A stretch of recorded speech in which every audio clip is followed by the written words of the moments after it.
This is On Purpose with Kirk Wayman. That's me, and I'm glad you're here. I've been planning this podcast release for some months and find myself sheltering in place working at home during this coronavirus pandemic. But as I consider a podcast on finding purpose, meaning in life, it takes me directly to one of the core beliefs that I have and have learned over the last number of years. And that is much of what we call purpose and meaning aren't sustaining us.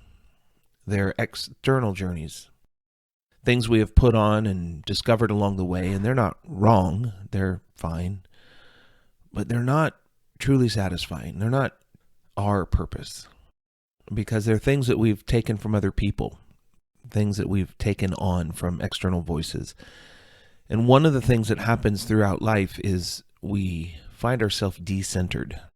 We discover that there are places in life or experiences that we have where we truly suffer, where we realize that all of our planning and all of our attempts at gathering our resources together and doing the thing in life that we thought was going to be meaningful actually breaks. This is how I think of deep suffering. It's when things go wrong at the level of meaning. It's not just a result or a strategy. It's not just a goal that we lose. It's actually meaning itself. And during this COVID-19 outbreak, I think a lot of us are experiencing a decentering. It might not rise to the level of deep suffering, but many people are. They've lost their dreams. They've lost their opportunity. They've built something in business or in their career over the last 5 years, and it just fell apart in front of them. I was working with a client this week who said to me, I know I need to change my expectations about my 2020 plans, but I'm still going to go for them. And I said, no. We have to let this affect us more deeply than that. And I invited him to actually print off his 2020 plans and take them outside and actually burn them so he would be free to make new plans. That's what the pursuit of meaning and purpose is. It's a willingness to be decentered, to see the world as it actually is, to locate reality. It's actually an invitation to go deeper than meaning. Many of us hold on to our why or our purpose as though it's the center of our life, the most important thing. And when we end up being decentered, we are invited on an inward journey because there are things that are deeper than meaning. Life is not fundamentally about meaning. We are partially responsible for the creation of our own meaning. It is not an external journey with internal results. It is an internal journey with external results. And so as we launch On Purpose, a podcast in the pursuit of trying to understand how to develop meaning and purpose in our life, we do that in the context of the COVID-19 outbreak. I want to acknowledge right up front that this is not 7 steps to finding meaning and purpose in your life, or 3 easy tricks to building a successful career.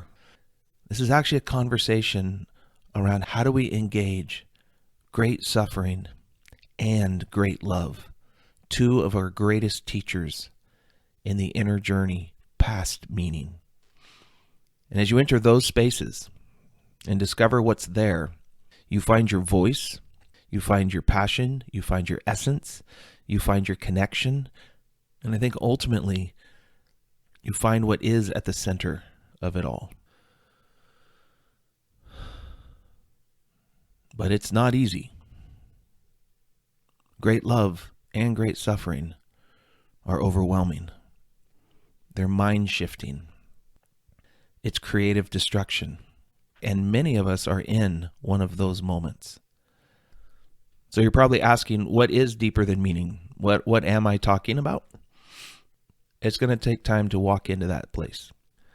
But let me tell you first that there are 3 basic responses to when we are decentered by events and reminded that we are not the center of our own world, that the universe doesn't actually care, that a virus like this is not concerned with your success or happiness.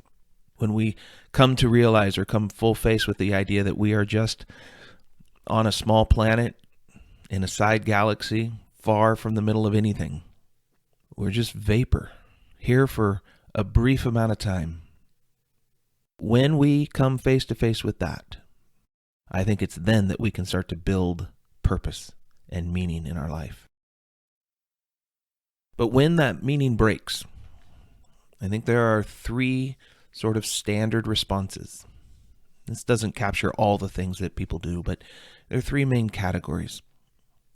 First, what some people do is they try to sweep together the pieces of their former meaning, their former understanding of how the world works, and they try to glue it all back together or sort of shoehorn it back into the shape it once was. They know it's broken. They know it's not reliable, but they try to deny that.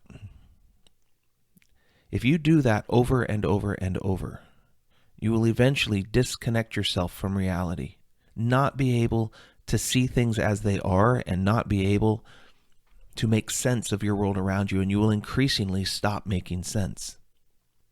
The second thing that we do is we decide that if my meaning can break like that, maybe there's no meaning in life at all. Maybe there's none to be found. And so we say, well, nothing matters. And this is the move of giving up. Ultimately, it's the move of nihilism. And that's a pretty dark road to go down.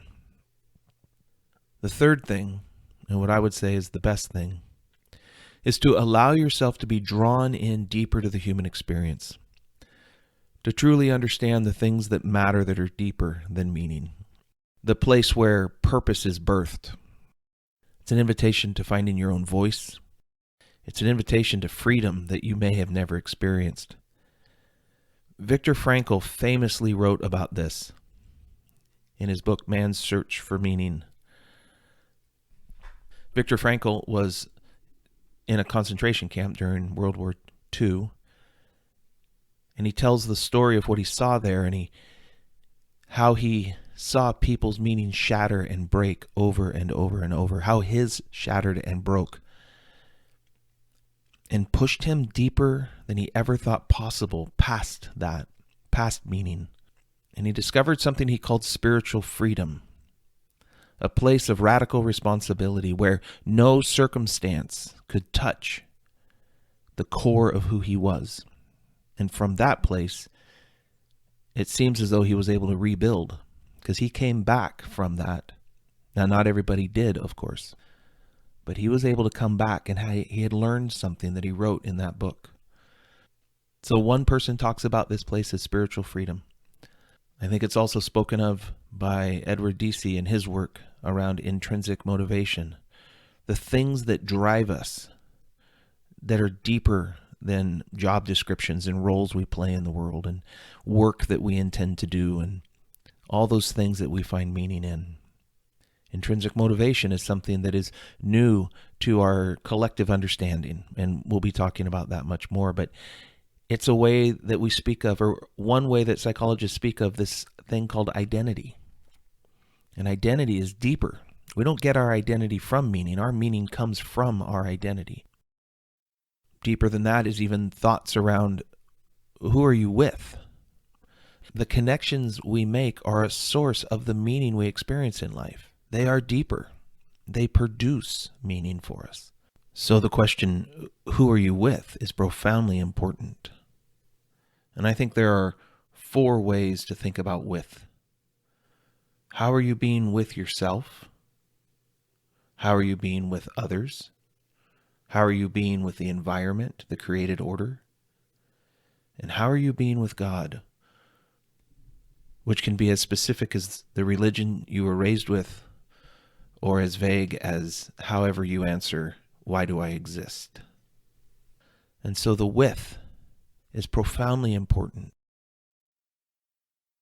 Rather than just launch into the content as I had planned, I felt it important to recognize the moment that this is all starting in.